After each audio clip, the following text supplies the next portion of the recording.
কে এই উর্বিল পটেল? আচমকা মাঠে নেমে একের পর এক ছক্কা, সঙ্গে দ্রুততম অর্ধশতরান। কিন্তু আইপিএলে এটা প্রথম হলেও এর আগে এমন ম্যাচ তিনি অনেক খেলেছেন। সবকিছু জানার পর আপনিও বলবেন যে হ্যাঁ, এটা তো তাহলে তার কাছে কিছুই নয়। গুজরাটের ছেলে উর্বিল পটেল, বাবা মুকেশ পটেল পেশায় স্কুল শিক্ষক, অথচ তিনি হতে চেয়েছিলেন ক্রিকেটার। কিন্তু পিতা পারেনি তো কি হয়েছে, পুত্র উর্বিল তা করে দেখিয়েছে। আজ সঞ্জু স্যামসন আউট হওয়ার পর লখনৌ দলটা ভেবেছিল যে বড় একটা কাজ হয়ে গেছে। সঞ্জু ফিরে যেতে খুব খুশি লাগছিল লখনৌর প্লেয়ারদের, কিন্তু তখন তো আর তারা জানতো না যে তারপর উর্বিল পটেলের নামে এক ঝড় আসতে চলেছে। মাঠে নেমে মাত্র 13 বলে অর্ধশতরান পূর্ণ করলেন উর্বিল। আইপিএলের ইতিহাসে এটা যুগ্মভাবে দ্রুততম অর্ধশতরান। এর আগে 2023 সালে ইডেনের মাঠে এই 13 বলে অর্ধশতরান করেছিলেন যশস্বী জয়সওয়াল। সেই রেকর্ড আজ স্পর্শ করে ফেললেন উর্বিল পটেল। তিনি মাঠে নেমে প্রথম 8 বলের মধ্যে 6টি ছক্কা মেরেছেন, যা এর আগে আইপিএলে কোনোদিন ঘটেনি।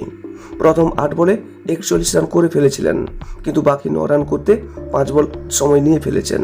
নয়তো আজ উর্বিল পটেলের নামটাই সবার উপরে থাকতো। অর্ধশতরান করার পর পকেট থেকে একটি চিরকুট বের করেন উর্বিল, যেখানে লেখা বাংলা অর্থে, বাবা এটা তোমার জন্য। কারণ বাবার স্বপ্নটা স্বপ্নই থেকে যেত যদি না আজ ছেলে এসে এমন একটা ইনিংস না খেলতো। তাই উর্বিল এই সফলতা বাবাকেই উৎসর্গ করলেন। উর্বিল ছোট থেকেই ক্রিকেটের প্রতি মন দিয়ে ফেলেছিলেন। 2016 সাল থেকে আঞ্চলিক লিগে খেলতে শুরু করেন তিনি।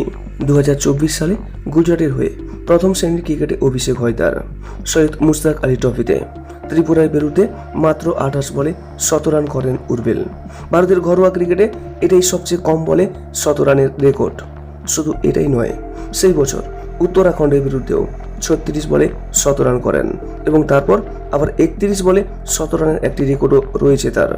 উর্বিল পটেল একমাত্র প্লেয়ার যিনি ঘরোয়া টি-20 ক্রিকেটে 3 বার 100 রান করেছেন 40-এর কম বলে। অর্থাৎ আজ আমরা আইপিএলে প্রথমবার তার ঝলক দেখলাম, কিন্তু আসলে উর্বিল পটেল রেকর্ডের পর রেকর্ড করে আসছেন বহুদিন আগে থেকে।